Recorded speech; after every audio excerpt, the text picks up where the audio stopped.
Okay, so you guys remember I was asking you to pay attention to the plants in your yard or on your street. So here's two that I started with a couple weeks ago. This one here on the bottom, this is from the crabapple tree outside my house. So you can see, look how much bigger these leaves have gotten, right? And then now it's got the little pink flower buds on it. They're going to open probably in the next couple days. They're really pretty. If you look carefully at them, they've got some fuzz underneath where the petals are attached to protect them from the cold until they bloom. Yeah, so they're really, really beautiful flowers. And so that's not the one that I'm using for my phenology observations, but I just decided to grab it because it was kind of cool looking. Um, this is the one that like nothing had happened while everything else was getting those little buds. The last time I looked at this plant, it was just a little tiny green bud here. There were no flowers that had come out yet.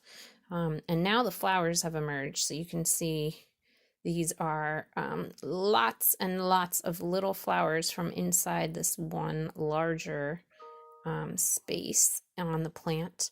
And each of these is now going to open up and it'll have pollen inside of it. And now I know that this is actually a Norway maple, not a sugar maple, because I can identify it now that it has a little bit more information. And Norway maple is actually an introduced species or an invasive species that's not supposed to be here. But they planted them a lot as street trees because they do have a pretty purple leaf. So a lot of people liked that color of the maple leaf, but it is a non-native plant, so we can talk a little bit more about that later. But anyway, I just thought I'd give you guys an update on my plants, and then maybe you can share yours as well. And if you don't know what your plant is, there's an app that you can use, and I'm going to write it down here. It's called, the app is called Seek. So SEEK, and it's made by iNaturalist.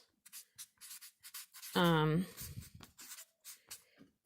that's what I use when I can't identify stuff, and I use it a lot when I'm on hikes, because if I see something and I don't know what it is, I like to figure out what it is, and then I can take a picture of it and save it for later.